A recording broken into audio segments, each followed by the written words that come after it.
know what it is. That Take Five Pod, man. Just got me on here, honestly. Right. Definitely got us a big show planned right here. Got a lot to talk about, of course, right? We just had the news that Bus family went ahead and sold the majority of the Lakers, man. They just sold the majority of the Lakers. As you know, that's my team. That's Julian's team on the pod, so we're going to have to get into that later. I mean, it's been a crazy turn of events. Like, we're really not old heads, you know what I mean? We've been around for a minute, you see what I'm saying? But it's just at the same time, those golden ages of the Lakers we didn't really live through, but we understand exactly what that meant to the league, not only to a franchise, but to the league as a whole. Here we got bro man right here, but I'd say 5 though, man. And normally we don't get on those Tuesdays at 7:30, right? But of course, it never works out that way. So you got to stay tuned on the social media. You got to stay tuned to the Instagrams, the TikToks of the world. Facebook does not be messing with us like that, but we'll get some stuff up there as well. Oh man, it's frozen. You got that boo boo Wi-Fi. Yeah, you still in the bungalow? Yeah, you saw on Twitch. Yeah, you know he's still there. But anywho, TikToks of the world at Take 5 Pod, Instagrams of the world, all of that, man. You got to make sure you get on there. You got to tap in with us. Honestly, I'll go ahead and take this time to also shout out my haters. Let me see what's wrong with you. Yeah, your Wi-Fi is trash, but in a real way. That's really bad. Anyway, I would like to take this time and shout out to my haters. Right, we saw exactly how y'all were acting, very tough after a couple of games of finals ball. Y'all can all answer to me. Like, honestly, again, at Take 5 Pod, like, we're willing and open to having any guests on this podcast. So it's like, if you deem that, you know something more than me, you probably know more than him. All right. Like, if you know, I think it's kind of working. I mean, it's a little better. So it's still just restarted, honestly. I mean, nobody in here. Like, just gonna have to restart it. But like I'm saying though, if y'all think you know ball for whatever reason, like you listen to enough podcasts or whatever the case may be, you don't like the takes that we have or what, get on the pod. Get on the pod and share your knowledge to the world, right? It will tell you exactly how we feel, exactly how we think about that. Because again, everybody these days is a basketball expert. Some of y'all ain't played a lick of basketball in your lives. Like, hey, I want to come on here, like, oh, so-and-so doesn't know ball. And then when it happens in your face, then you want to look confused, right? So, again, you want to get on the pod, right? Just send us a message, whatever the case may be. I'm going to actually start DMing y'all. Let me in the comments. Like, hey, like, you're talking that smack. Do you want to get on the pod? Do you want to sit here and talk about it? Right? So, but again,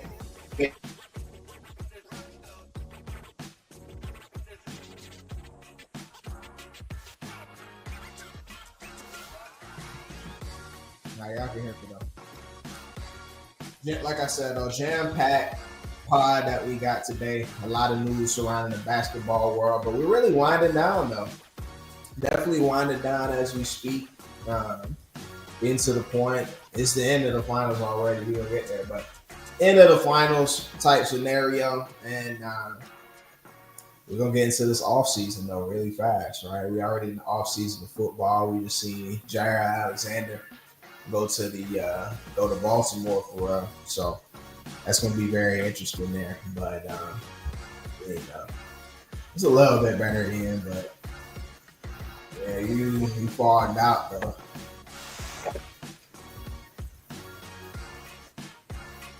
Can't even hear you either. What's up with the stash going on? Is that the music in the background? Yeah, they got some little background music until y'all get your act together. Like I told y'all, 7:30. We sit here at 7:45, and y'all still acting. Wait, can you hear me? Yes, I can hear you. Like it's better now, somewhat. Oh, okay. So you gonna tell us what's up with the stash? Like you gonna speak to that? You like the stash though? Like, Yeah, I mean, I don't know what you what do you into. mean? It's kind of tough. Though. I just don't know what you into on your Saturday. Yeah, like I'm, Nah, I'm just leave developing my. kids alone, bro. I'm Like, like, just leave them little kids alone. anyways. That's pretty poor though. What's up with you though? What you been on? Now I'm at J Crew every day.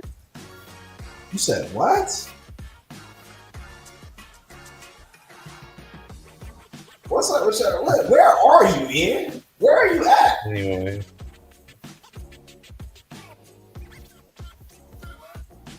Like, nah, bro, work. nah. Got a new job. Working with Jake now. You said you're working with I'm Jacob. working with Jake. Yeah, your thing is toast. I'm not gonna hold you. Like, take the Wi-Fi off your phone, or like, And I laughed. wait, did it fix itself? You might be back. Hey, good work. That's probably what it was. I think that's what it was. Yeah, I got my X locked up. it's a bit better, but like you mouthing words and then they're coming after. You know what I'm saying? It's like Yeah, lightning strike, and then you hear the thunder. It's like, dude. Yeah. Another said he finna get on. Julian said he's also about it. How's Tampa? How's the Bucks? Alright, yeah, you good. Now Tampa's smooth. You know, I'm gonna get into some nonsense. Getting ready for the Beer Olympics this weekend. You know, so we gonna be nonsensical, belligerent activities. So it Definitely. should be interesting. It should be interesting for us. But no, other than that, man, you know, we just living very peacefully out here. That's lit. Camp getting ready to start up, of course, so we're ramping up for that. And, you got that weird jersey on for whatever reason. You should come down for that. Hey, you know what this is? Anyway, definitely come down for that game. I think that's week 3, 4, maybe something like that. Tampa versus Philly. Like, Wait, it's in Tampa? well, yeah. Oh, really? You didn't know that? You don't even know your own. Nah, I wasn't knowing. I know we played Tampa, but I didn't know it was in. I might slide. Like, well, Nah, you might as well slide. It's gonna be like, you know, like I said, it's gonna be like week 4 or something like that, maybe 5. all right. You know, all the Philly fans travel. They're gonna be down here. Hey. But anywho, what's up with you, Drew? You can hear us? Yeah. You hear me? Yeah, we can hear you, bro. Y'all hear the music? What's that mean? Yeah, it's dumb loud. Intro music is y'all on that color folk time. Like, Oh, it says, y'all don't that know when it's to get live. on the pod. It says that it's live. That's what I'm saying. Yeah, it is live. We start at 7:30. What time is it? Bro, you didn't start at 7:30. Like, When you get in here? I got in here when I was needed. Like, Anywho, like I said, you know, that's CPT crazy. type activity, but I thought my computer was tweaking out because one time or recently my computer just randomly will play music. Like I was in a meeting like a month ago, or I don't know, maybe like 2 weeks ago, and my computer just randomly started playing "We Slide" by Meek Mill. And, like, you know what the beginning of that song starts like? It was crazy. I You're was too like, professional, bro. huh? You're too unprofessional. That definitely was unprofessional, but like I haven't listened to music on my computer in probably years. Like I don't listen to music on my computer, so for that to just randomly play in the middle of a meeting was insane. I was sick. I'm gonna show y'all. I'm gonna tell y'all how the song plays.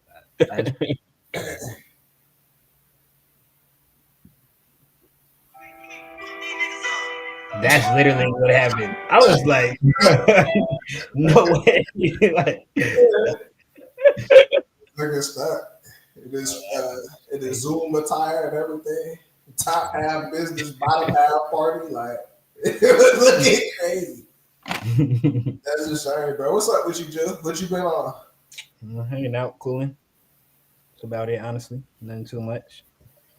You saw that little light skin head scratch and everything. Like, you know. So just kidding.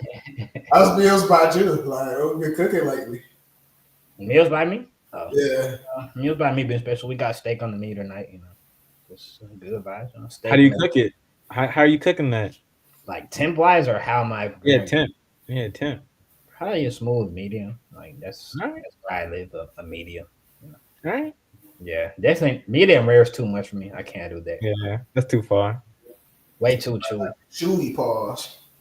Yeah, way too chewy, bro. Like I've had a blue rare steak too, and that's just whoa. Why? I don't know.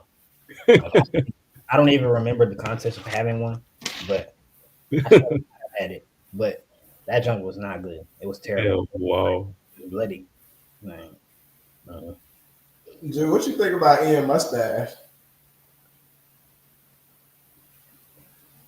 If I didn't know him, it wouldn't fit. But knowing Ian, it just fits. What do you mean, bro? It just fits. I don't know how to describe it. Like I couldn't even articulate that. The fact that I know you, it makes it okay. But if it wasn't you, like I'm not sure what that's supposed to be. Yeah, like whoa. Definitely look like you ready to. Yeah, it's working, bro. It's working for you, like. But I so. But I definitely get steezy.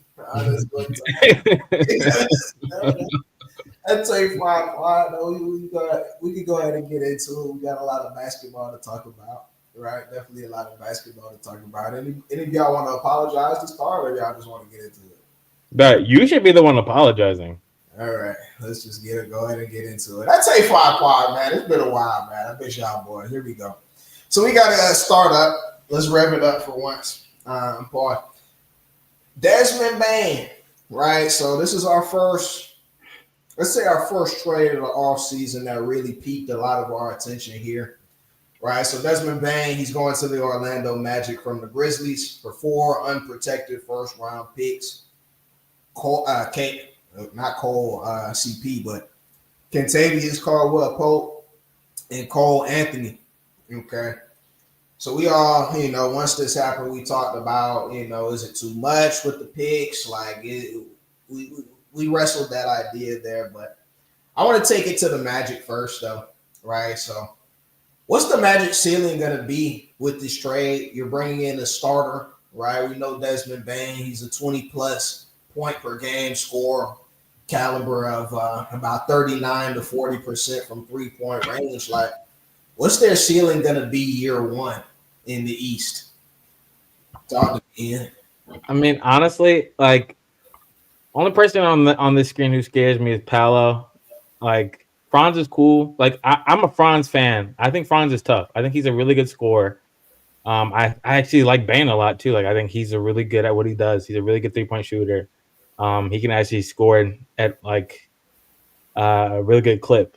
But like, are these guys that are going to win the championship? Like, are these guys going to go up against the Celtics and take down JT and JB?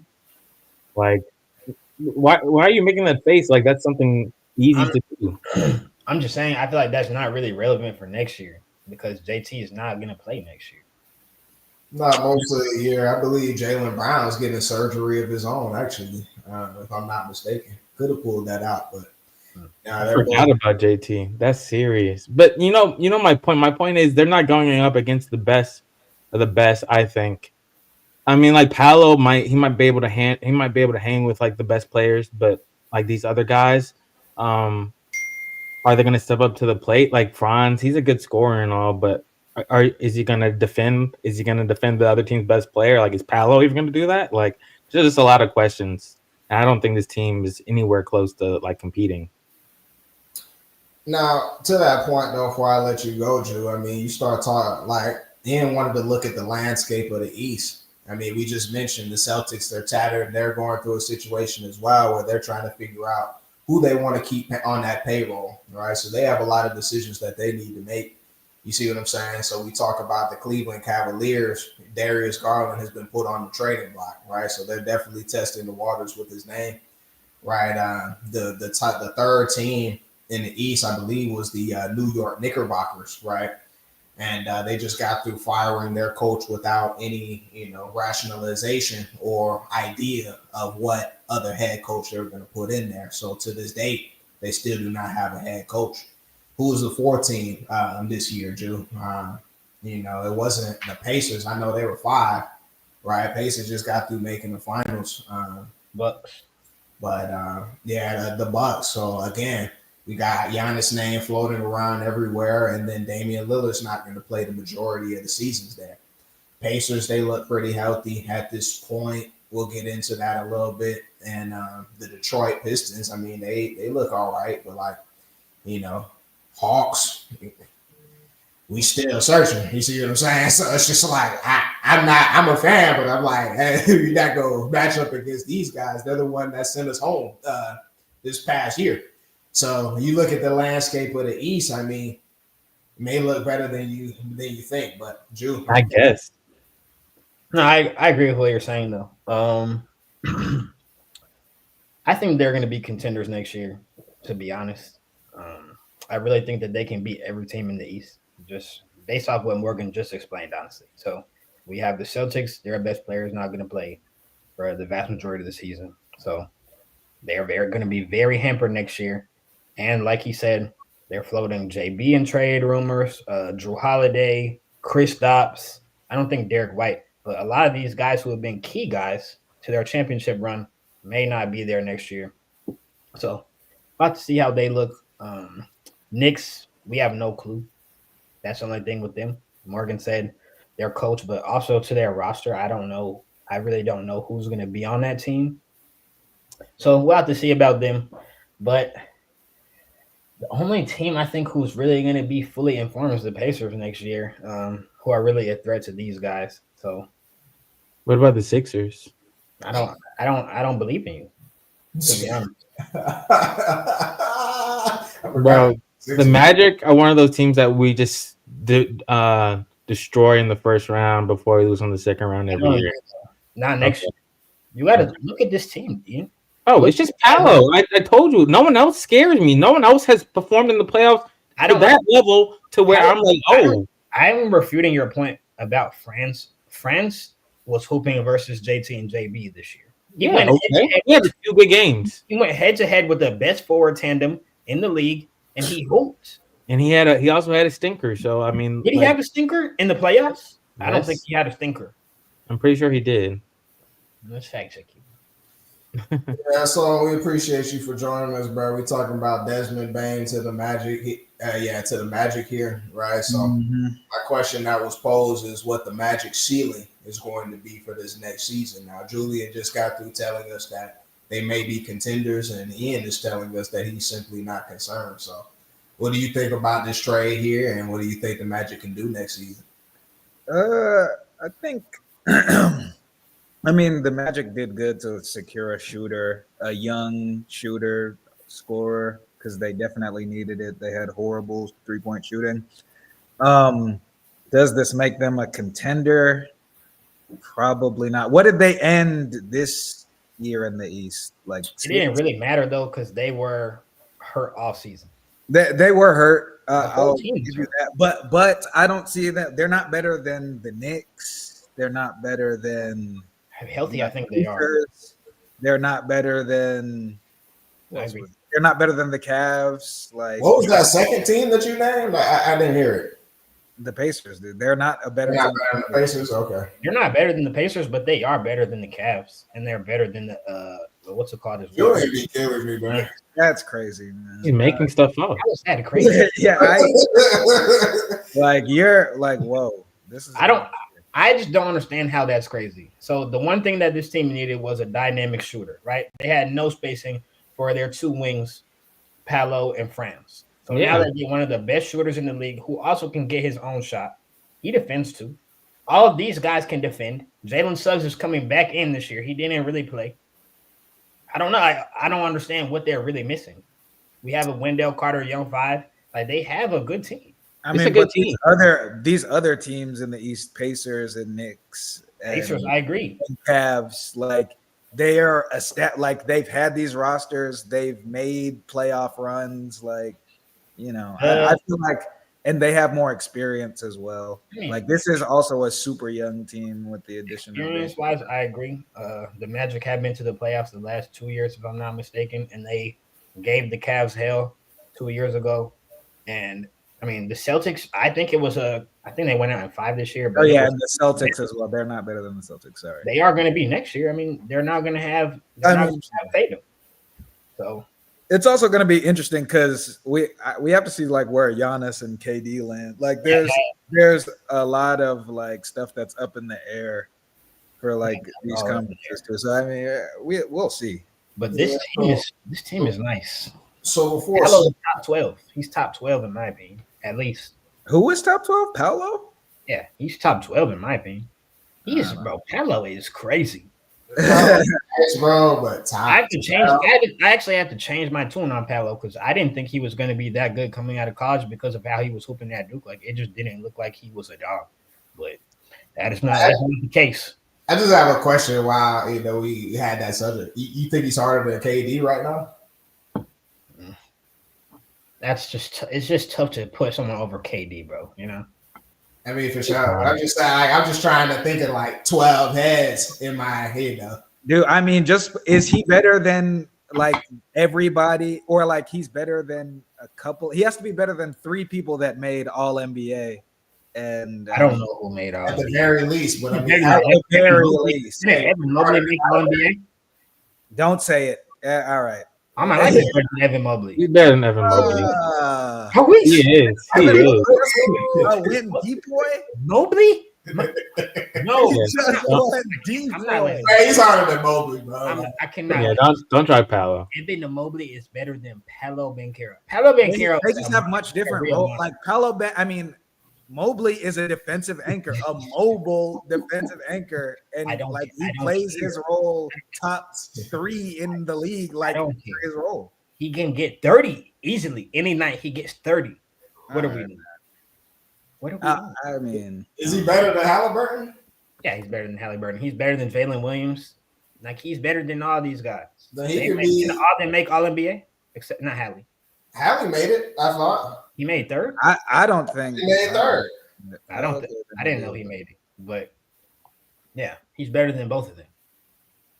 Yeah, so I mean, with that in mind, I mean, yeah, he could scratch that top 12-ish range, right? He's a real beast. I agree with you, but I'm just saying, like, it just depends, like, where you put the LeBrons of the world. You know what I'm saying? Like some of those names, right? So to rank those legends, that's what I'm saying. So like 12, I mean, that's tough. But if I could give my 2 cents about this, though, I actually have to agree with Julian on this front.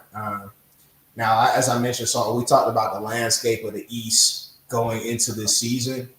This Magic team, the way it's constructed, is going to win a lot of games. Their youth actually plays as a great attribute for that fact when we talk about regular season ball. Right, but when we get into the playoffs at this point, I think these guys have enough experience there, right, to where they could still make a deeper run. And by experience, I mean these guys have all seen the playoffs before. Like it's nothing really new on that front for them. Deep runs for sure, like it's going to get tightened up. But we've all seen them in high stakes situations, and at the end of the day, like I'm gonna have to dial back the whole experience, Not because, I mean, we see 2 teams without much experience, right? I know the Pacers are led by Pascal, but it's just like, you know, you look at that Thunder team. I mean, you know, they got Alex Caruso over there. So these teams can still do it, right? Especially with the openings that we have in the Eastern Conference there, right? And I don't think I do think that we're underrating the prowess of Desmond Bane. Desmond Bane is nice. Like, Desmond Bane is one of those guys where you just toss it to him and he's going to give a bucket to you on all three levels. Like, it doesn't really matter who's in front. It's going to take a lot of pressure off Paolo that we haven't really been able to see. Desmond Bane is a better scorer than Franz. You see what I'm saying? So it's just like, he's going to have a lot of space to operate that he didn't have with the worst three-point shooting team in the league last year. So I'm excited to see it. I think they're going to be good two ways, Pauls. And the East is in trouble. East is in trouble there. But if I was to comp them real quick, if I was to comp them to a team from last year, it would be like the Pistons. How I view the Pistons coming into this season, I think that the Magic will be like that coming into next season. I know what you mean, but I think their ceiling may be even higher than that. I agree, because those guys have actually been there before. So yeah, I mean, the Pistons have veterans come in, right, but not to the capabilities of a Desmond Bane. You see what I'm saying? Like guys that fit. But Cade isn't Paolo either. But it's different though. It's much different. While we're on the subject though, with the Memphis Grizzlies, okay. So I did want to ask a quick question about them as well, and I can hear from all y'all on this front. But do we think this is a retooling or a rebuild with a move like this, getting a bunch of 4 first-round unprotected picks, giving up one of their best scorers on the roster there? Is it a retooling or a rebuilding? Let me hear from Saul. I would say I'd like to believe, if I was a Memphis fan, this is a retooling. You still have Jaren Jackson, you still have Ja Morant. Both of those are young stars, and like with the stuff they got back, like they could retool around Ja and Jaren and without blowing it up. I feel like it would be a little odd to blow this up. They've had some chances, but with Ja's off the court stuff and not being able to play at some points, like I feel like they haven't really got to see their full potential. And so I would let it ride and try to retool if I was a Memphis exec. I don't know. Does anybody disagree with a retooling here? I mean, I would push back a little. Like, maybe, like, I feel like they've been at this for a while. Jaren Jackson, Ja, like, they've had a few runs. They've been successful a few times. Met or faced Stephen Curry when out bad, but I mean, that's just Stephen Curry. So I mean, maybe they try again and they just get a better draw in the playoffs. But I mean, you can't keep going after or every season trying the same team or trying the same core. I could see maybe keeping Ja, but maybe they need to find some better pieces around him. I mean, after that first round series against the Thunder, I mean, the changes definitely needed to be made. Like, to be dog walk like every game that's very unacceptable. Like, by 40 and 50 points, folks can't even watch the game. Like, that was ridiculous. And so, like, there had to be, you got to shake it up. And so I guess this is them shaking it up. We'll just see where they land. But the West is only going to get better. The Thunder are about to start, the Thunder are going to be nice at least for the next 3 years. So it's like, yeah, we'll get into the Thunder. But of course, my job on this podcast is to provide the context needed for you all, so you can not only be free from the shackles of your own mind, but really understand the bigger picture of what we're seeing with this, right? So there's a reason why I posed this question to y'all, all right? As I laid out the landscape of the East, let's talk about the landscape of the West. Now, Sultan just mentioned the Oklahoma City Thunder. They're not going anywhere anytime soon. All right. You just saw the Minnesota Timberwolves go through a deep run there. LeBron and Luka, they still have that Lakers team. That's going to be hard to defeat with what the Memphis Grizzlies have. They have already went out bad before. We talk about Nikola Jokic. Some of y'all call him the best player in the world, right? He's still going to be around. Is He's very obviously the best player in the world. I said so. I believe he's the best player of the world. So he's still going to be around. You're still going to have to deal with that young man. Now, we just talked about Steph Curry. He has Jimmy Butler with him for at least the postseason, right? So they're going to be back, right? You're going to have to deal with them going forward. So, again, when you look at this Grizzlies team, allow me to offer another tidbit of context. Taylor Jenkins, he was dismissed.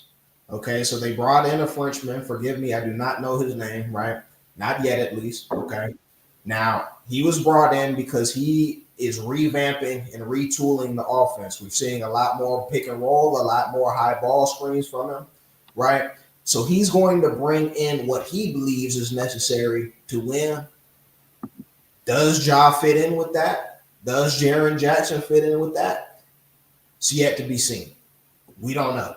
All right, so they're gonna let this lead for this next season, see what's gonna happen there. But I don't think they have any real intentions of winning it all from this standpoint. So I think we're seeing not only tooling, but we may see a full rebuild with Ja. So is it just my computer cutting out, or is that everybody? Nah, your mic is freaking out, bro. Minus.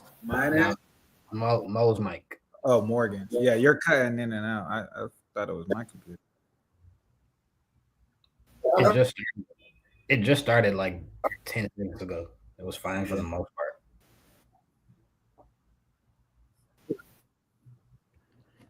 Yeah, no, we can hear you. Nope. Now I think you might be on mute. Yeah, it's like you're completely muted. Yeah, while Morgan's muted for a second, I just wanted to say, like, y'all might not like this, but, but Jalen Williams is closer to Paolo than y'all just gave him credit for. He is. He's not. He is. Jalen Williams is a monster defender. All NBA defense, all NBA. He's a very good player. He deserves all the accolades that he got. He's a monster. There's a big difference in being a team's number one option than being a team. There is, but we don't know what like. No. We can't have it both ways though. You can't tell me Shea is an all-time scorer and he averages 35 points and all these things, right? He's unguardable, and then his co-star, we can't boost him up too, bro. Like we have to say Jalen Williams benefits a lot from being next to Shea, bro. He does. He benefits a lot from standing next to Shea. Did you? That's every co-star with each other. This roster that the Thunder built, they just are all so complementary. They all feed off of each other. I agree, but Shea is the head of the snake, and everyone else on offense benefits a lot from him, especially Jalen Williams, who they help off of him. Like this is why we got into this whole thing where y'all are like, oh, like I'm hating and all these things. When the only thing I ever said was I didn't think he can shoot. I said he's not a good shooter. Yeah, throw it up. Like, we're gonna get into it. We're gonna get into it. Like, I just need y'all to like. All right, I'll save it. For Morgan's back. Morgan's back. For sure. Like, okay. All right. Now we got to get into this offseason a little bit more here, right? Because we've seen these two large names be thrown around in trade rumors, right? So I really just have one question. Let's start with Kevin Durant, though.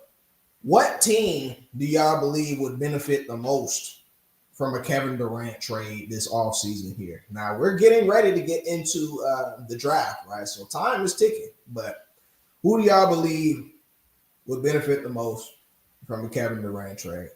I want to hear from Ian first. Let's get thrown. Let's get silly. See, y'all think I'm going to say the Sixers, but I'm going to say the Spurs. I think Victor is really entering his prime, probably right about now, offensively at least. I think that they should take full advantage of his contract that he's on right now. It would just make the most sense. And I think KD's probably has like 1-2 more years. So you take advantage of this little window, build around them, and I think that's a chip. I do think KD's still one of those elite players, offensively at least.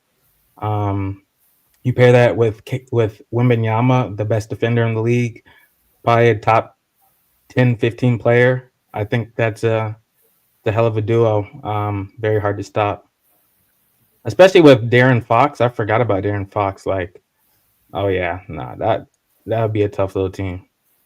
Definitely have a great team there. Reports are straying away from the Spurs. I don't know if that's smoke or in mirrors or not, but so it may not be able to happen. But which I think. I was looking at like just because like it's been narrowed down in the past week to like the Heat, Rockets, T-Wolves, and Spurs, I think. And out of those teams that are like in the mix, I'd say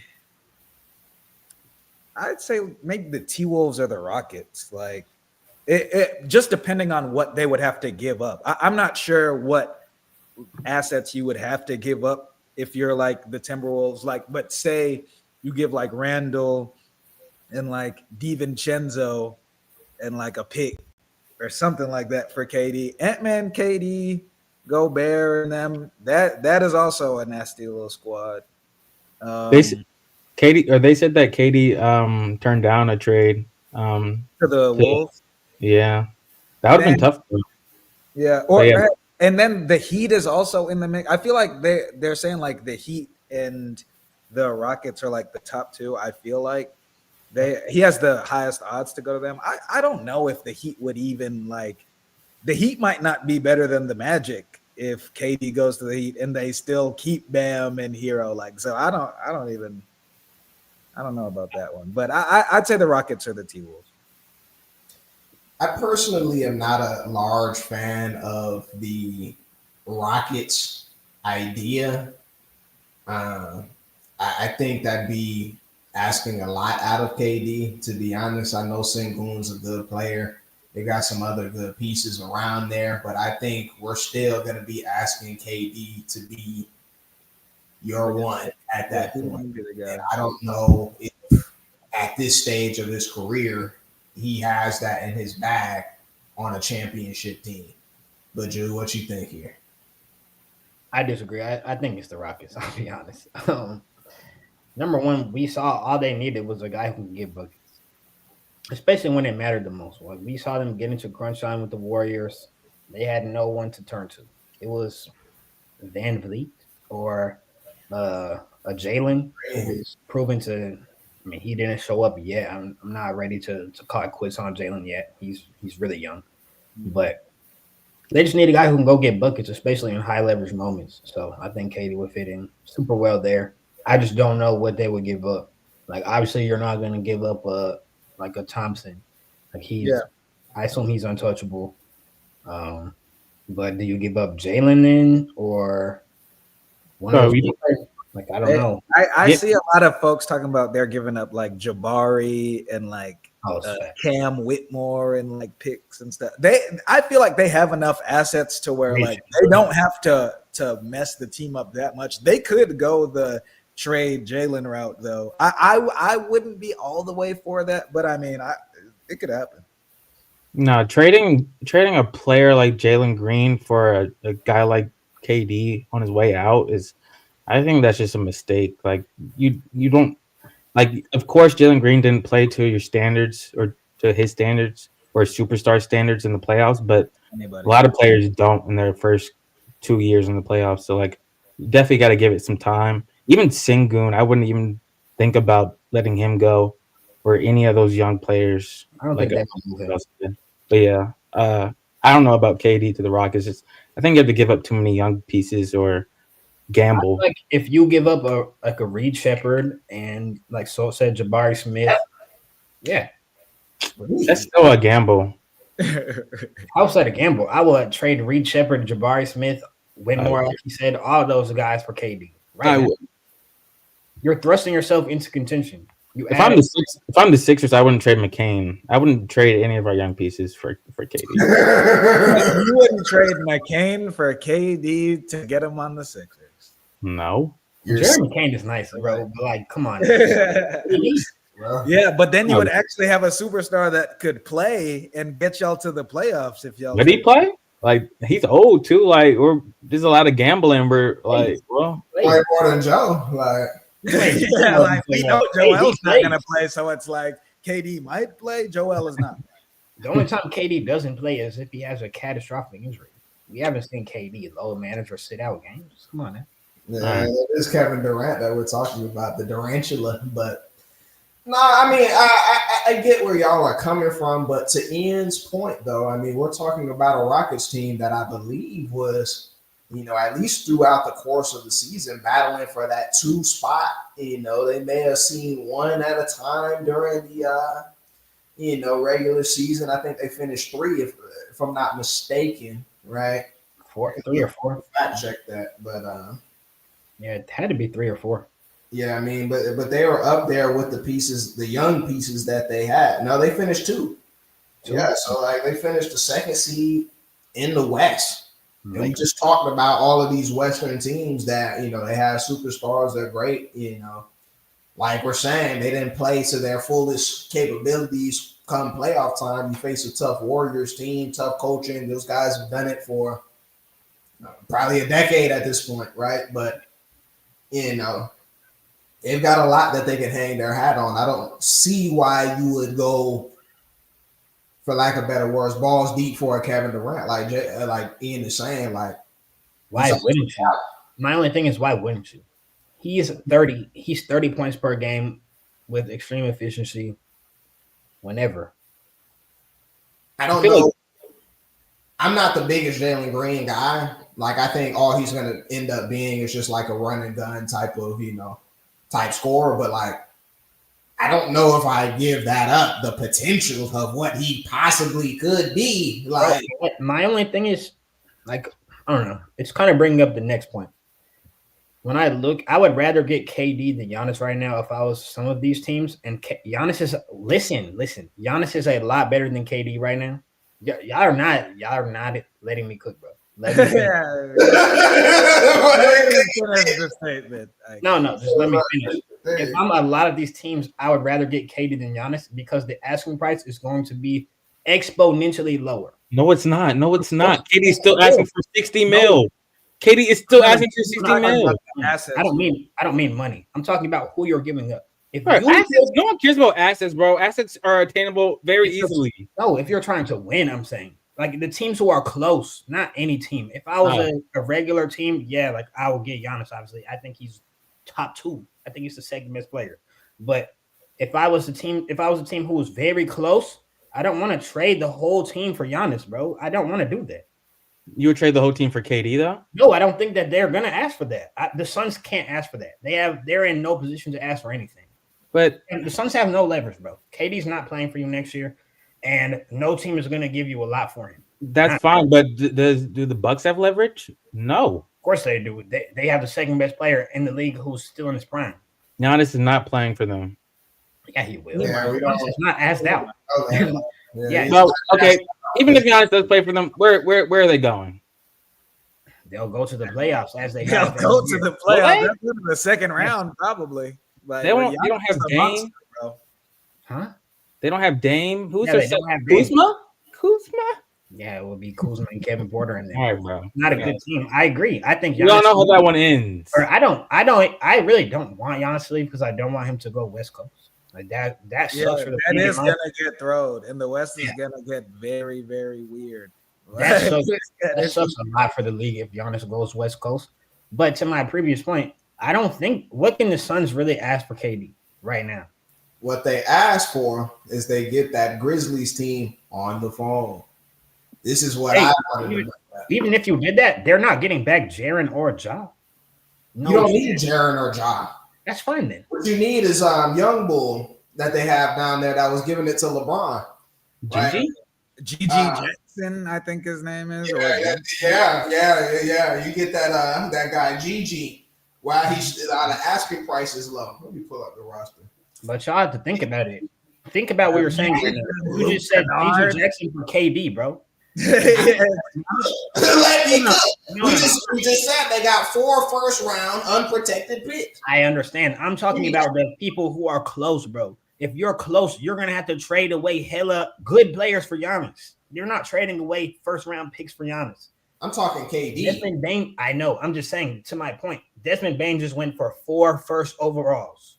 He went for 4 first round picks. Do you know what Giannis is? What is Giannis going to go for? 8. Mikal Bridges went for 5.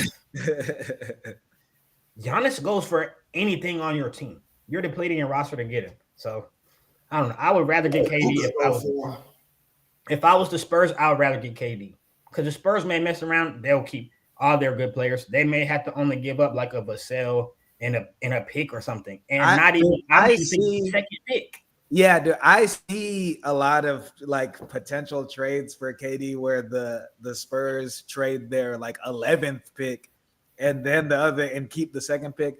That would just make me so sick, bro, because the Spurs would just be so. They could. They definitely could, bro. If I'm these teams like the Suns, if you're not putting up Stephon Castle, then the conversation needs to end like right here. You're not putting up. They have the assets to make it, so you have to listen. Like the 11th pick, you can't sneeze at that.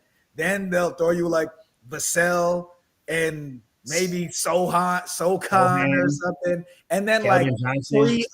Keldon Johnson, then 3 other first round picks. You have to listen to that, and then if you decline that, you're an asshole. Actually, like just because you're so set on the second pick, like they don't even have to give that up, which is the crazy part. But that's why I would go KD.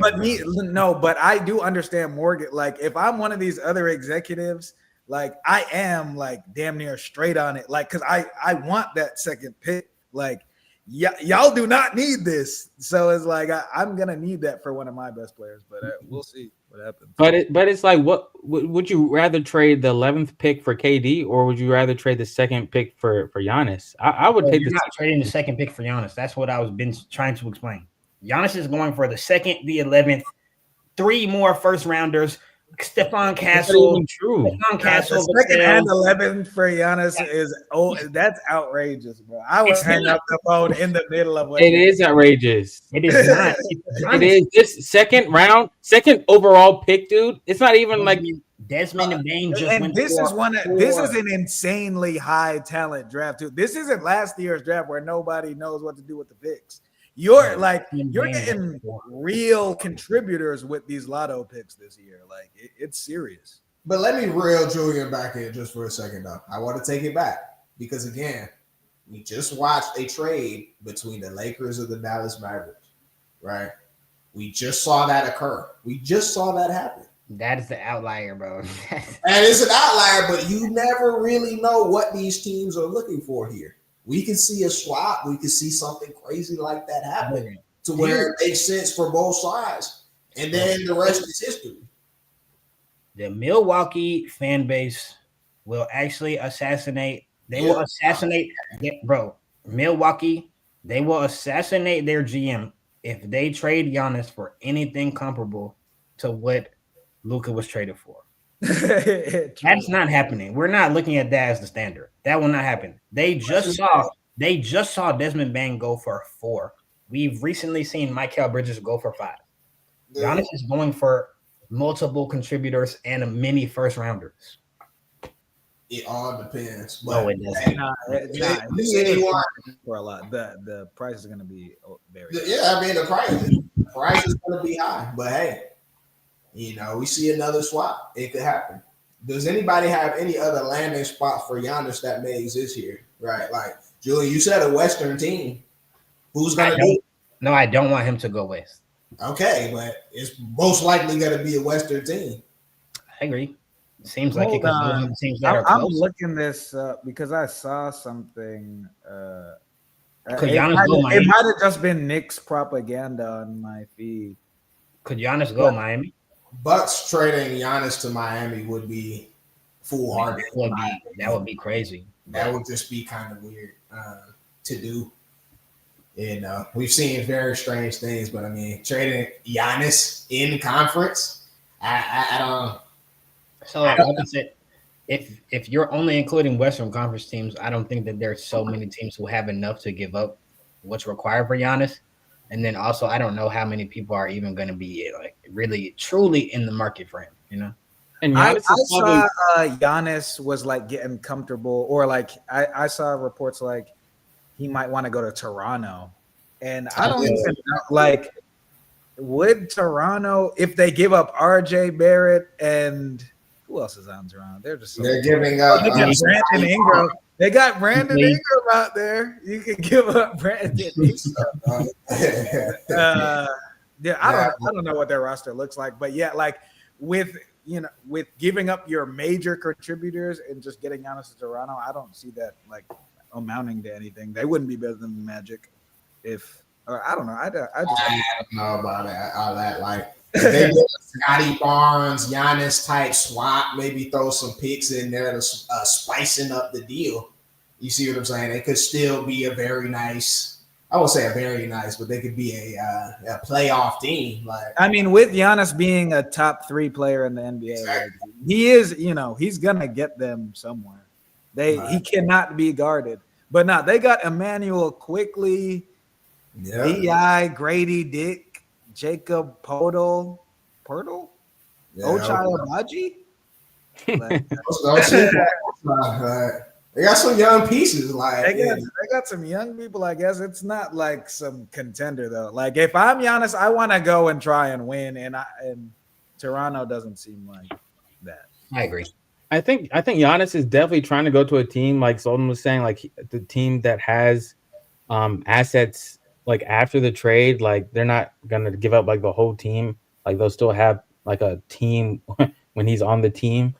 Like all agreements to that point, then I don't think he's going to move at all unless he knows he has a better chance to win everything and win it all. So I mean, he has a better chance to win most places. Like he's not going to win anything with Kuzma as his best next piece. You're really talking about next year, though.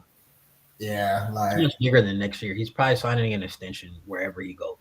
So yeah, but he's also thinking about next year, like as like he wants to win the finals next year. Yeah, like he's in his prime right now. He can't just he doesn't have time to waste. Like you don't want to waste. Yeah, he doesn't want to waste. I'm sure he's trying to go. Like, there's only a few teams, I'm gonna say there's one point, but I'm gonna let it. I'm gonna go to this next slide here. But y'all forget that Giannis is mud made. You see what I'm saying? Like he's mud made for real. He already got his chip. He's just worried about the bread at this point. So not even cut that cheese. No. Which one of y'all should cut that? From the mud. He already has $200-300 million. He does not need any more money, bro. He's going to be fine. What do you mean? It's never enough. Like dude, he's in it for the glory, dude. Nah, bro. Yeah, that boy's from Africa. Like, he's already mud made. Like, bro used to jog to the stadium for it. Like, he's straight on that. He just needs the chip. Dude, he's honestly, I feel like he's straight on living in Milwaukee. Who wants to stay in Milwaukee? Like, that might be worse than where he's from, staying in Milwaukee. Not even. There's no motion out there. Y'all not understanding. Like, he's the king of Milwaukee at this point, too. So it's just like. And what does that mean? Being king of Milwaukee? That's like, it's better than being the king of Milwaukee. He's the Milwaukee GOAT. Like, that's it. That's all. He could be the king of Philly. I mean, you think he would overtake Harper? Easily. Easily is great. Get my notes out here so I can stay on time. So we did see Game 5. Right, that's the theme of the podcast today. Alive After 5. Make sure y'all follow us on all social media platforms, especially for this content here because it's about to get thrown. 120-109, Oklahoma City. They lead the series 3-2, right? I know where y'all would like to go with this, right? We're going to get to the game, but we did see a young Jalen Williams put up 40 points, 6 boards, along with 4 assists, okay? Now, there's a question that I have to ask you guys before we get into the actual game here, right? So we talked a little bit about Jalen Williams, comparing him and contrasting him to other players throughout the league. I want to ask y'all, is Jalen Williams a top 20 player in the National Basketball Association? I want to hear from Julian first. No, he's not. No. Why? Because he can't be a number one on a team and they be at anything at all. Is he not one of the top two-way players in the league? Of course he is. I'm not hating. That doesn't account for anything? That accounts for a lot. He's a great player. Is he top 20? No. Yeah, let Drew speak. Like, speak your piece. He's not top 20 because of what? He can't lead a team? No, he can't. If you have Jalen Williams as your number one option, you're fried. We all know this. I don't know why we have to act like we don't know this. We've never seen How it. do we know that? How do we know? Can y'all stop for a second? All right, bro. My issue with y'all is we get so caught up in what happened 2 days ago, bro. Like, we're fresh. We have to understand. You're asking us this question 2 days removed from a Jalen Williams' best game ever. Right? He's never played better than that in his life. So you can't let that skew your opinion. Jalen Williams was top 20 before the 40 ball, bro. On my life, He was top 20 before the 40 ball. Wait. I'm gonna. He's a top 15 defender in the league, and he guards 1 through 4. I'll pull up the list of teams on my phone, and I'll run down 20, and we can approve them. But y'all say your points first. Go tell me why he's top 20. And Get your top 20 list. That would be a fun exercise here, but Assault, talk to us. You believe he's top 20. I believe Jalen Williams he's top 20. He's fringe top 20, definitely. Like that's where he's around 20, like 20 to 25. But like he defends 1 through 4 at an elite level. Super good scorer, very efficient, makes the right decisions. I mean, these are all like hustle. Like, I mean, he is exactly what you want in a number 2. And also, you can't just say, "Oh, what would happen if J-Dub is your number 1?" You don't know what would. I feel like he would be a good number 1. No lie, I feel like he could leave the Thunder and go and be or like a 1A 1B type situation, and they would be just fine. That man is a monster. What's the name? I was just, when y'all were talking about how Paolo was better than him, I pulled up his and Paolo's stats side by side, and Paolo averages 4 more shots than this man and averages 2 more points or 3 more points or something. And Paolo's 1A, 1B with Franz. Actually, number 1, what does Jalen Williams average? Does Paolo not average 27 points? Paolo averaged 25 points. Where? In the playoffs? Yeah, please, relax. No. Paolo averaged 25 points or 26 points, 25.9. Okay, he averaged 26 points. Excuse me. He averaged 26 points. J-Dub averaged 22 points. And Paolo shoots 20 times a game. J-Dub shoots 17. And he's very efficient, dude. Like, Paolo has the keys to the offense. Jalen Williams is playing off somebody and averaging that. Like, now I will push back a little bit on this song. Like, again, we do need to contextualize that situation there, right?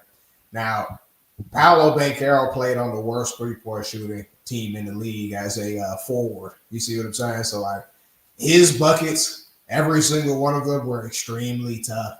Watch those Magic games. It's extremely tough. Now, Jalen Williams, he plays on an opposite situation on one of the greatest shooting teams in the league, if not the best one. You see what I'm saying? So it's completely different the way they get their buckets there. And it is completely different when all eyes are on you, right? To Julian. It's true. But all eyes are on Paolo, but he is in a situation where it is him and Franz. Like, Paolo and Franz are also the same level of player, damn near. Like, Franz Wagner is a monster. Scoring-wise, they are. Dude. They are 1A, 1B. It's not like it is. Paolo. Franz is also very nasty. So. No, I'm sorry, but no, I love Franz. Like, we all know this. I've been a fan of Franz since he was in college. Franz is not on the same level as Paolo. Paolo, like I say, he's top 2. I think he's a top 12 player. Franz, no. Scoring the basketball? I mean, I think they're pretty similar. They're not I'm close. dead. Nah, I don't Paolo think. and Franz average the same thing, dude. No, like they Franz is not. literally. France is very nice, but he's not better than Paolo. And I don't even think he's on his level now. And also to refute Ian's point about France, I don't know if I mentioned this. He did not have stinkers this playoffs. He averaged. I was trying to think about last playoffs. Yeah, he averaged 26 points this playoffs versus JB and JT and Derek White. So, But Drew, before you give us your top 20 for real, Ian, do you believe J Dub is a top 20 player in the National Basketball Association?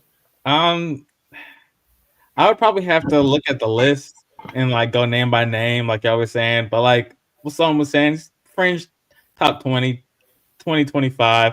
Like if you think about it logically, it's actually like pretty much impossible for him not to be top 20 when you account for defense. Like, because I know we like to talk about the defensive players, like Draymond and Kawhi, and you know all these players that are elite at defense. I'm not complaining the players. I'm just saying how much we talk about defense for some players, and some players we don't. And Like, and I'm sorry.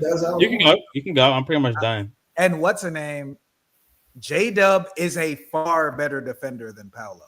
That's what makes it so close to me. Like you're putting Paolo top 12. J Dub guards 1 through 4 again at an elite level. And scores he scores very well. Paolo scores better, but he scores the ball super well. The same way that he benefits a lot from having Shea on offense, they all benefit a lot from having each other on defense. The way that they play defense, there's no weaknesses on that whole court, right? I'm pretty sure I was talking to Jason Escolar.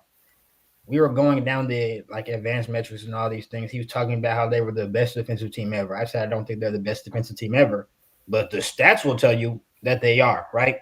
If we look at the league right now, defensive efficiency, it's all 5 of them are like top 6. Literally. Are they the 5 best defenders in basketball? No. But that team, they just strangle you. Like they put a chokehold on their opponent, and it makes all of them look better. Like who's the best defender in the starting lineup, though? It's Dort. But J Dub is second. J Dub is the second best defender to Dort. But Dort is you can't deny that Dort is the best defender. Dort is. It's probably J Dub. It's probably J Dub is like on the same level as Caruso, in my opinion, on defense. Yeah, but he's a little. I'll give it to him over Caruso because the difference between him is I feel like you could give him the edge because he plays or he does more on offense. Like he spends way more energy on offense than a Caruso would. But they're about the same, honestly. To Ian's point, at the end of the day, we do have to account for both sides of the basketball. Y'all know I am notorious for talking about both sides of the basketball, and we'll get into that. But Julian, I think it's fine here. So why don't we go through this top 20 list and see exactly what you're thinking about this situation? All right, I'm just gonna list all players. This is a random list. Give me a second.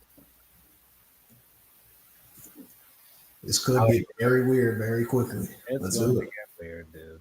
No, it's going to get weird because y'all are gonna blow me. But like, all right, bro. Anyways, Joker. That's one.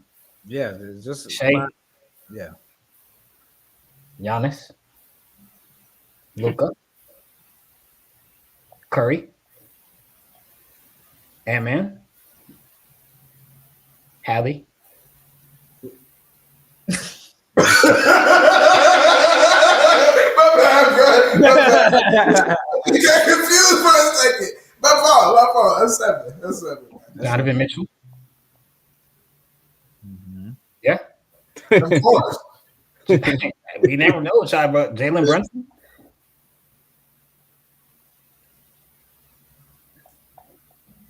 JT. It's 10 of them. That's 10. Wemby. It's 11. Bron. Don't do it. Hey, I'll give it to you. 12. Anthony Davis. 13. KD. 14. Kawhi. 15.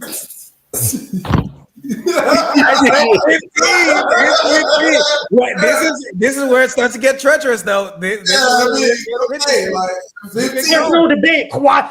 All right, yeah, bro. I didn't even debate you. Nothing is treacherous. There's nothing treacherous about that. I'm talking about after Kawhi. I'm talking about what, because I feel like I know some names that are about to be said. Yeah, So blows. there's another shooting guard we can name. Cade but Cunningham. go ahead. D-Book. Yeah, Devin Booker, Cade Cunningham. And And who? Cade and Devin Booker. So what is that, 17 or 18? That's I believe that's 17. 17? Both of them, right? Yeah, that's both. Sultan said Mobley over what's his face earlier. He said over Paolo. Is he not over Jalen Williams? Evan Mobley. I'm okay to throw him out. Evan Mobley. You could I'm throw okay him to out. leave him You- out. I'm okay you with should it. throw that out. I'm not hip, bro. Like I'm sorry. Not hip All right, to- fine. That's fine. Karl Anthony Towns. Yeah. No, actually, no. I mean, I give nah, bro. You gotta This give him is the where it big gets bucket. murky, dude. Like, No. I'll give that to you. I'll give that. I'll give him Cat. Like, I'll give Karl you Anthony that. Towns has to be over him, bro. All right, yeah, 18. I'll give him the bodega. Jalen Brown. No. Yeah, Yes. absolutely. No. All right, you know what? Finish the list. Give him that. Absolutely. Paolo. Absolutely. Paolo. Yeah, I'll give it to him. You didn't even say Joel. Go ahead and just I haven't even said that. Joel Embiid. Joel I don't Embiid. think you That's said 20. Giannis. Did you say Giannis? Yeah, he said Giannis early. Yeah, he said Joel Giannis. Embiid is 20 or I think 21. we're at 21 names right now. I think we're All at right, 21. we said Jalen Brown, right? Pascal Siakam. Yeah. Yeah, I gotta give him bats. Yeah. Jimmy Butler. I'm No. No. Not anymore. I don't understand. Wait. Not I don't anymore. Please, no. What is that based off? Playoffs. I mean, What you be talking about counts the most. Like, that's your record. last season, Jimmy Butler was a better player than dude. You can't say that. What? Can we You stop? cannot say that. By what This metric? season, What Jalen standard? Brown is better than Jimmy Butler. No. This year, I mean, Jimmy Butler got what's his traded- name? J-Dub. This year, Jimmy Butler got traded to the Warriors and immediately vaulted them to playoff contention from being dead in the water on a bad roster. We're a Curry. Listen, if Steph Curry doesn't get her in the playoffs, this conversation is not happening right now. Let's be honest. It's not.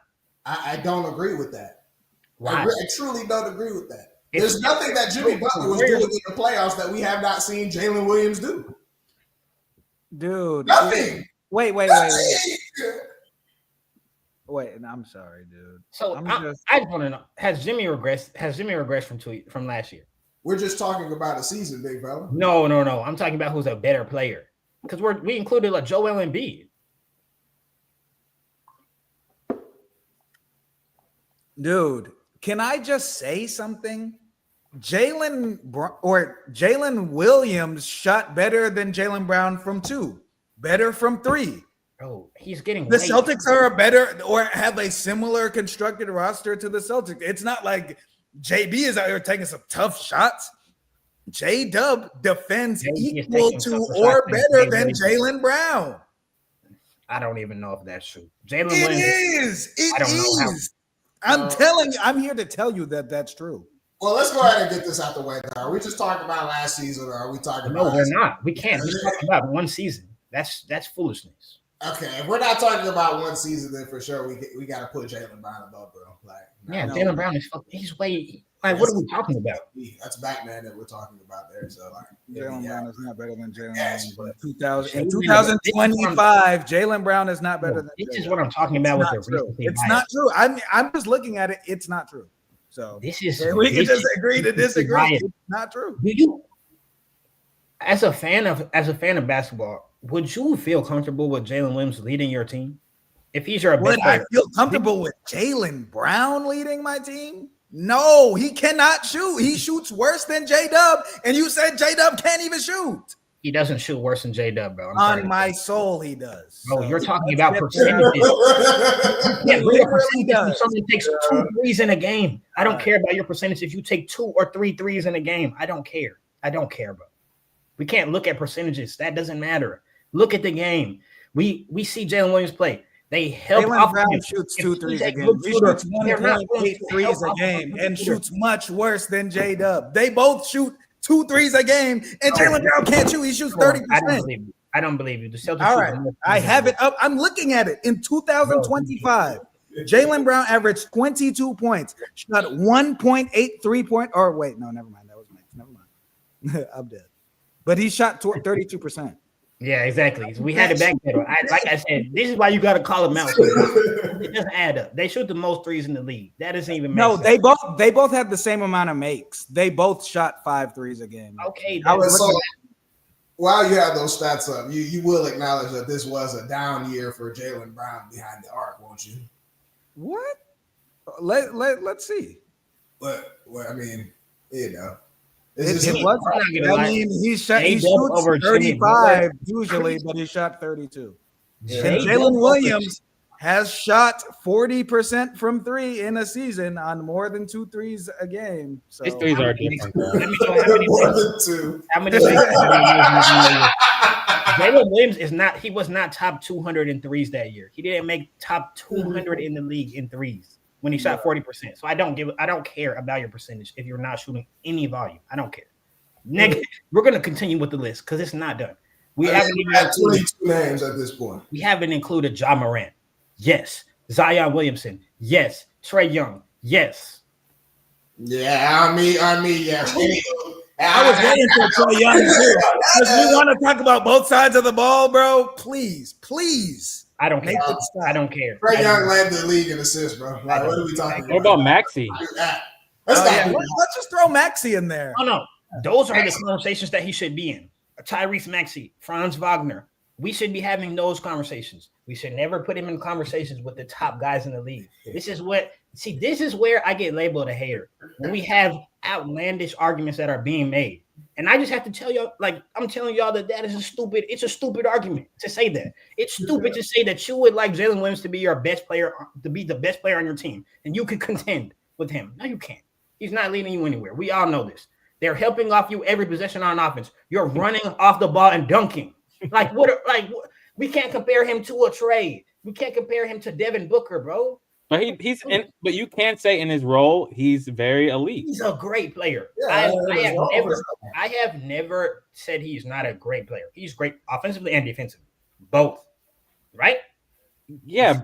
Is he a number one option? Not But yet. I don't think that's fair, Julian. He's not asked to do as much. Bro, yes, that's true. He's in his third year. I'm not saying that he will never be there. Currently, you can't put him over those guys. That's foolishness. Come on, man. That's some good ball there. That's a good ball. But let's actually get into Game 5 and what transpired, on the actual, between the four. Aaron Fox.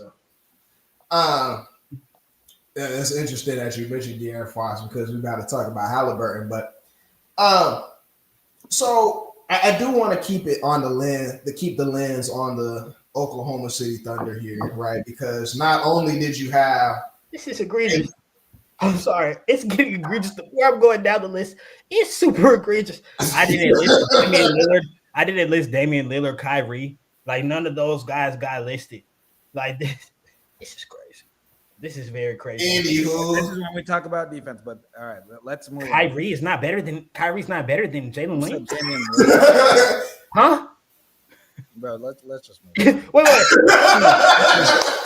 Yes or no? Right. Is Kyrie better than Jalen Williams? Yes or no? He is probably. Okay, thank you. It's a debate. Thank you. Anywho, I was gonna get off. I swear to God, I had it loaded up. My mouse was on the exit button. Oklahoma City Thunder Game 5. Shai Gilgeous-Alexander and Jalen Williams combined for 71 points and 14 assists. All right, now we talked about how the Thunder is going to be a problem for years to come. Should a performance like this on the biggest stage in the finals at their age send fear in the form of a shockwave throughout the NBA? Should the league start to fear the Thunder after what they've accomplished this year and after these types of performances on the biggest stage? Now, Julian, I mean, you're smiling here, so I'll start with you, big fella. What sparks that reaction? it's not even that the league shouldn't fear them. Like they're going to be tough for a while. It's just the way that you pose the question is like, I'm being real. Like, just to be. should they fear them? Like, no, as should they be safe? if I'm an NBA player, no, I wouldn't fear them. Like you shouldn't fear them necessarily. But they are a super well constructed team, and honestly, they have so many guys that even if they can't keep some of their like role players, they can trade them before their contract's up and replace them with younger guys. Yeah. Like I think they're going to be good for a while. I don't think they'll be able to keep the core together now with the way the NBA is constructed right now. So they better get this one, honestly. And they also have to get, I won't say they have to get one in the next 2 years, like next 2 seasons after this one, but they definitely should. They should try to very hard, but I don't know about fear. I think they'll be good for a while, but there's other teams who are up and coming, other teams who are going to get back healthy. So I don't know about fear. I think they are the front runners for sure. I would say that, yeah, like it's the whole body of work of the season that would inspire fear. Fear is like a weird word for it, but like people are wary of the Thunder. You win 68 games, you go to the playoffs and you beat the Grizzlies by 50 every game, and then you beat the best player in the league. You beat Ant-Man in 5. This is and everybody. J-Dub is in his 3rd year. Chet's in his 2nd. Shai's 27. You know, they signed Hartenstein for 4 or 5 years or whatever. I mean, they're not gonna go away, and there's not many folks with answers to this problem. So it's like a lot of stuff has to be done to address this Thunder team. They have like an insane defense, not just like really good. Their defense it's outrageous, dude. So it's like, going to OKC that you're going to get switched on by like 4 of the top 15 defenders in the league. And then you got a 33 point per game scorer at the head of the snake. Like, you know, there's not much you can do. So if I'm these other teams in the league, I am looking at this Thunder team like that. Like all of our offseason moves, if we're one of those fringe contending teams, is like I'm keeping the Thunder in mind. Like, will this addition to my team make it easier? Like, make it easier for us to potentially beat the Thunder in a series? Yeah, I think like they're a team to be feared. Like I think there are a lot of teams that are gonna be good in a couple of years. Like I think the Spurs will be pretty elite in a couple of years. I think the Rockets will be up there, like in the West at least. I think Luka and the Lakers will be something. Like I think there's a lot of teams that they should fear, honestly. Like they're young, they're good. Like they might win this year, but like if they don't, like it's definitely like, whoa, like they have to win. So I just think it's a lot of pressure. So I think fear is a strong word. Y'all gotta be serious, but no, I do like that last point that Ian made though. They will be the instead of the headhunters, they will be the hunted. Yeah, they're the hunted after this year for sure. Right. But again, y'all know what my job is with this podcast, right? Julian, what's my job? To provide context. Release you from the shackles of your own mind, right? So that we can all be free. Okay.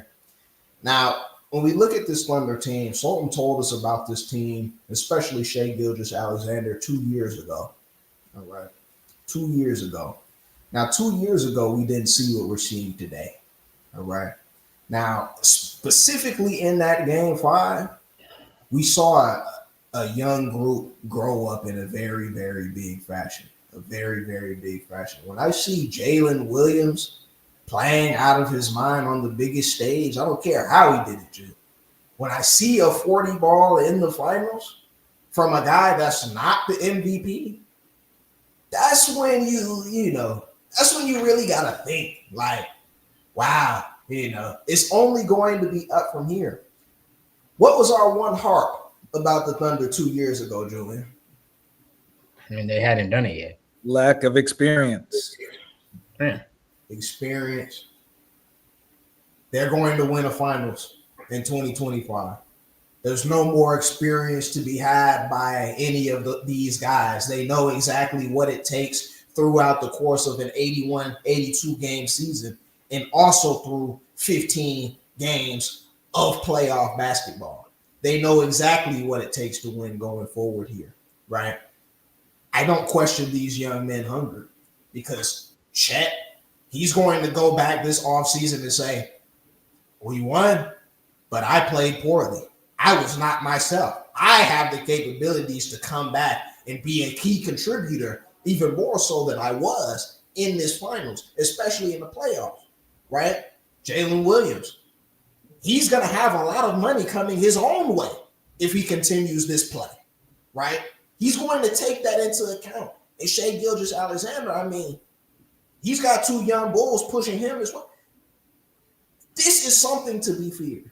This is truly something to be feared that the Oklahoma City Thunder have built. They brought in veterans that have been key contributors, but they also have other young pieces like Aaron Wiggins in the cut, Cason Wallace in the cut.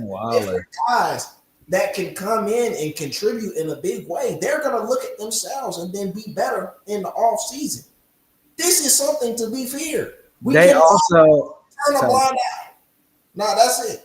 Not to cut you off, but they also had the 8th pick last year, Nikola Topic. They talk about him like he's an actual contributor too. I haven't seen it, but the narratives around him are as like he'll go in and play. I mean, yeah, he didn't get a chance to play because I'm pretty sure he was injured all year. Yeah, he was hurt all year. But like, yeah, they were like, yeah, they even got him like as the 10th man, and he's a monster. So it's I heard that too.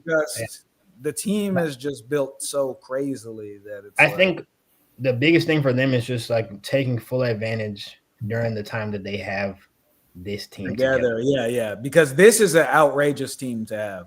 Yeah, that's not after you. Let's say they get this ring, right? Let's say they get it within the next 2 series games. Is over. Okay, let's say they get these rings. We're gonna definitely clip this if the Pacers win.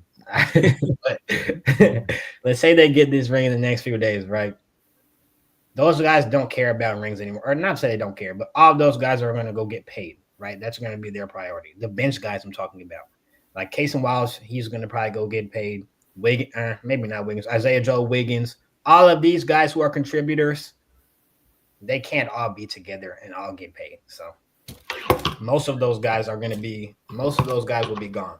So I'm pretty sure though, the way the Thunder have their whole thing set up, I'm pretty sure they still have an outrageous amount of first round picks through like 2028 or something stupid. Like it's gonna get weird, dude. Like their team is just built so well for the future. Like even if they do, like it's just the whole ability to reload with Joe and Cason Wallace and them potentially leaving. Like who wouldn't want to go play with Chet and J-Dub and Shai after watching this?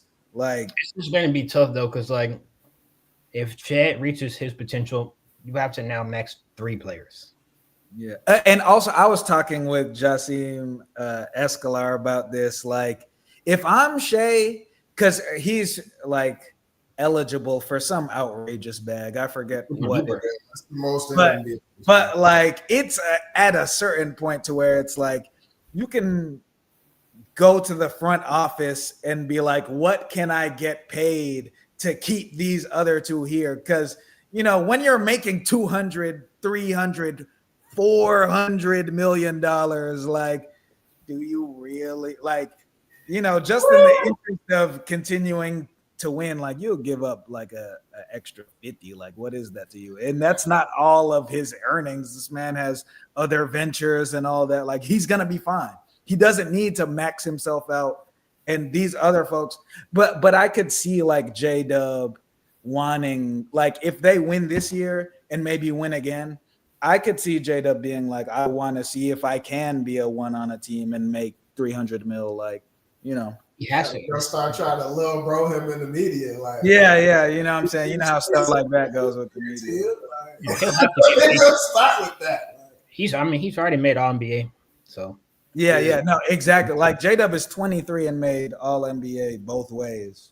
Yeah, Yeah. he's already got the super max, so Boy. yeah, we can go ahead and write that in. Jalen Williams super max. So That's true. they low key should hope Chet doesn't get his because Yeah. you have to max out Chet too. It just now it gets tough. Yeah, and then it's hard to build around. You already paid Hardenstein hella money. He'll be gone. I mean, that's just I feel it's a foregone conclusion. Hardenstein won't be on this team for very long. So But let's go ahead and get back to basketball though, right? Since we're talking about the off season, the Pacers they're headed there very quickly.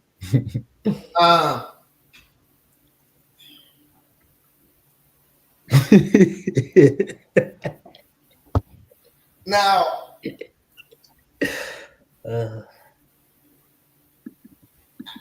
let me frame it this way. What did the Pacers need to do in this game 5, right? Where do you think they lost the game here? Like, what could they have done better if you could point to one thing, right? In order for them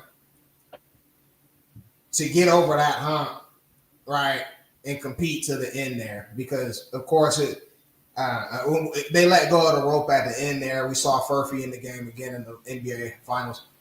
What do you think they could have done, Ian? Right, if you could point to one thing to be in that game in a position to win there. Probably just their turnovers. I felt like in getting in the game, they were just going way too fast. Like they were trying to, get out in the fast break, which is their game, but they were just definitely not taking their best shots, I guess, or passes. And I thought they were just, I don't even know the words. They just weren't Loose with the ball, sloppy. Yeah, they were just sloppy. It's good insight there. It's good insight. Julian, if you could point to one thing here to get them over the hump in this game, what do you think you would point toward? I agree with Ian. Probably the turnovers, especially, and I'll say turnovers, and then what happened right after. So we saw this throughout the whole course of the game. First quarter, I was on Pascal's head top. Pause. But I was upset at Pascal because he turned it over, and every time he turned it over, they would go down and get a 3 or an and 1. Like it was horrible what was happening right after your turnovers. And this, not just for Pascal, it kept playing out throughout the game. Like we see late in the maybe end of the third, early fourth, I don't know. Andrew Nembhard throws the left-handed pass. Wide open guy. There's a wide open guy on the block for a wide open dunk. I think they cut it to 2 or tie the game, and he throws the ball out of bounds.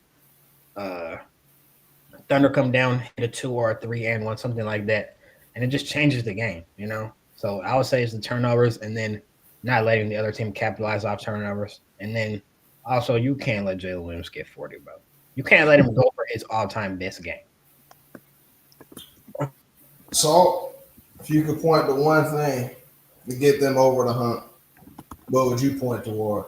I'd say, this isn't even something that's in their control, but just Halliburton not getting hurt. Like the engine of your offense, he's hurt, he's hobbled all the rest of the game, and then like he's out there because his season's on the line. He's out there trying to press it, and he has the calf strain. He's turning the rock over and stuff. Other folks turning the rock over. He can't really get his shot off. He's in the torture chamber with the strained calf.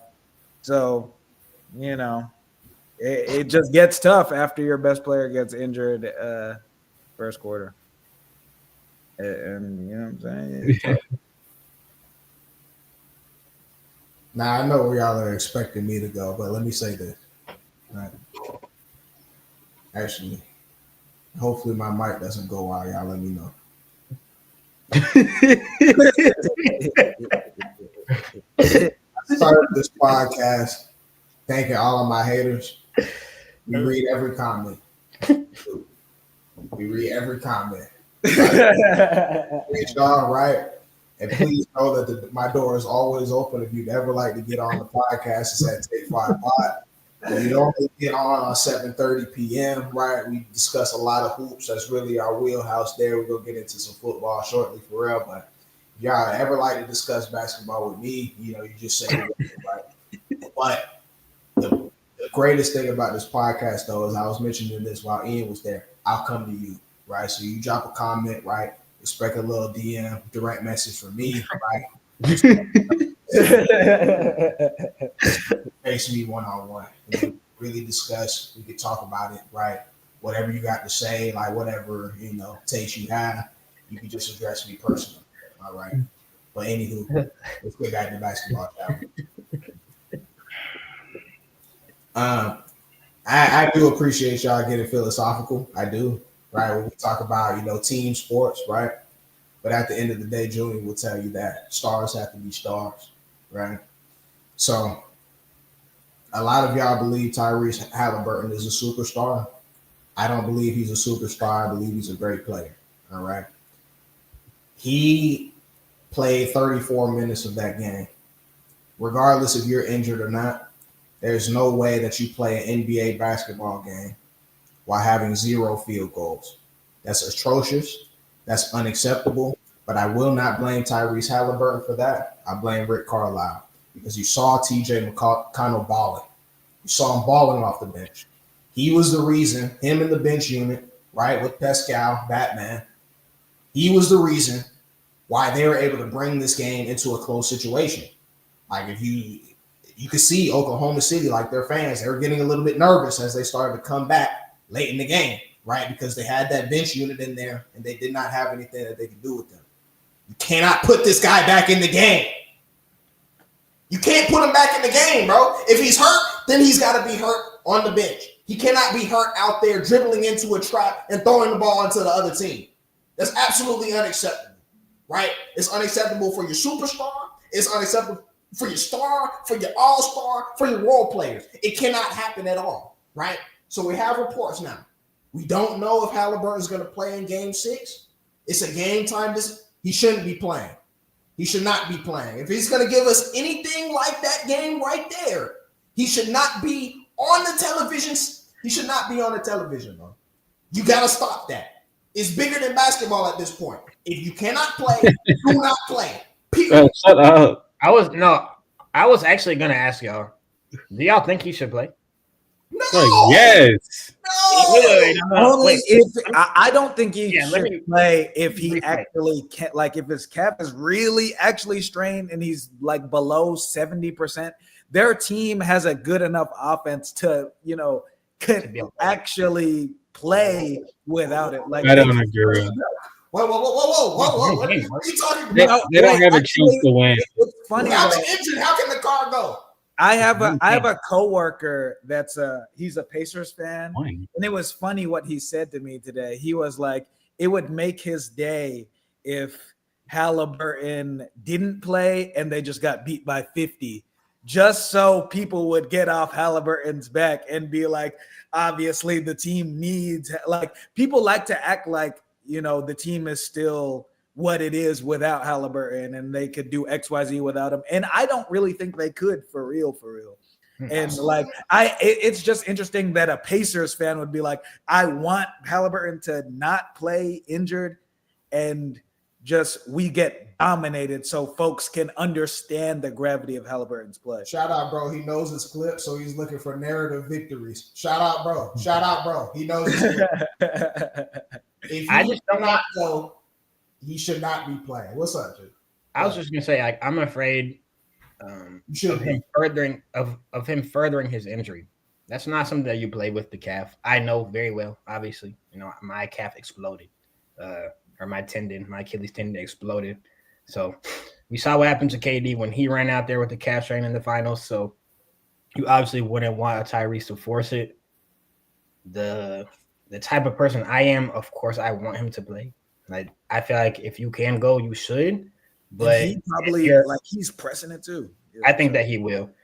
But yeah, like you said, if he's gonna play anything like he did in the last game, yeah, You probably It can only get down from here, bro. Because at the end of the day, y'all won't like to admit it, but in the finals, he has not been fine. He's not been a great, awesome player by any means. We've seen him play better in different situations. This has not been it, right? So again, they're trying to limit him. He's playing a top, the best defense in the league by a good margin, and the other team is trying to limit him. Yeah, that's obviously the game plan. Is we need to blitz Tyrese, especially with the calf strain. If he plays next game, they're going Lou Dort is going to be inside him. Shout out to Jalen Williams or what's Jay Williams. He's going to be inside him. He's not gonna let him move. So it's all I'm saying is serious, dude. Games 1 through 3, bro, ain't even seen the free throw line, right?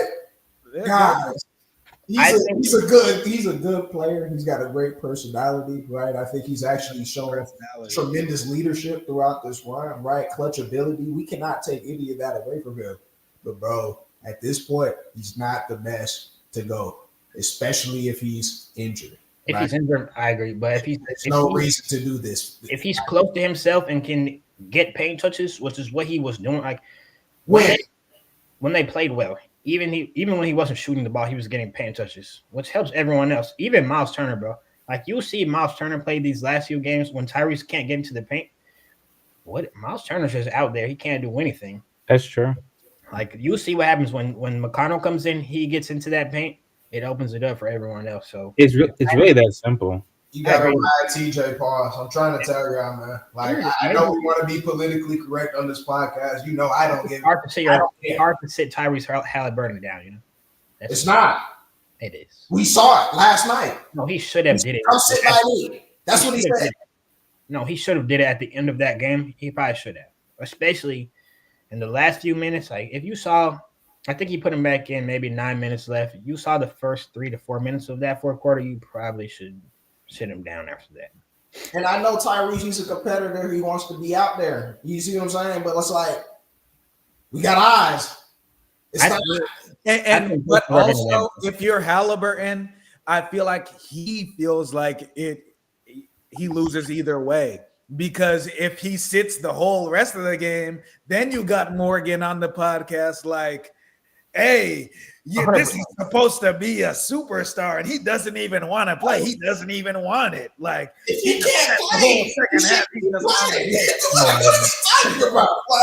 no. This is sports, bro. If you can go, you should go. That's a pretty standard opinion. We have that amongst many different sports. If you're able to get out there, you should get out there. Yeah, in the finals, you're coming from, but he went out there and he embarrassed himself. I agree. I'm just saying, that was the narrative. Go out there and embarrass himself. The narrative would have been he was, he was there on the bench and he could have played, he's still activated, and he didn't, and he abandoned his team and all this and that. It would have been stupid, bro. If he's going to go out there and not make a single field goal, sit down. I disagree. Sit down. Sit down. We're not a better team with you out there. You're a minus 13. He doesn't know he's going to go out there and not make a single field goal, though. He's in the school of thought. I'm going out here to play and not abandon my team. He just happened to go out shitty.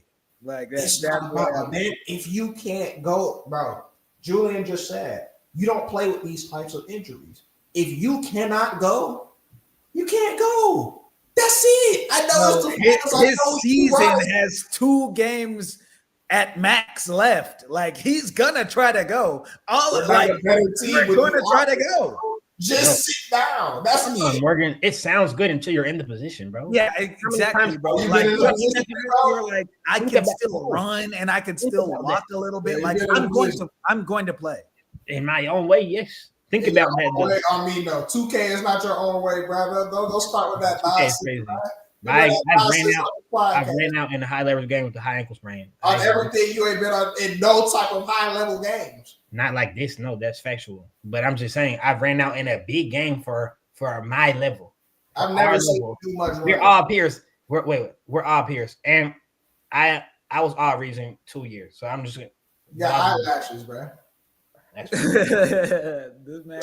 I mean, it's hard to tell Tyrese. This Draper is not it's a high stakes game, bro. Bro, don't you didn't? I don't know why you brought up Jesse Draper because me and Ian beat you at your own. Like that's not a high stakes game to you. Bro was in the gym with tens of people. We What are beat you you talking about? tens. I don't know, bro. That was, we had more attendance than y'all did at y'all's games before Walker came. Hey,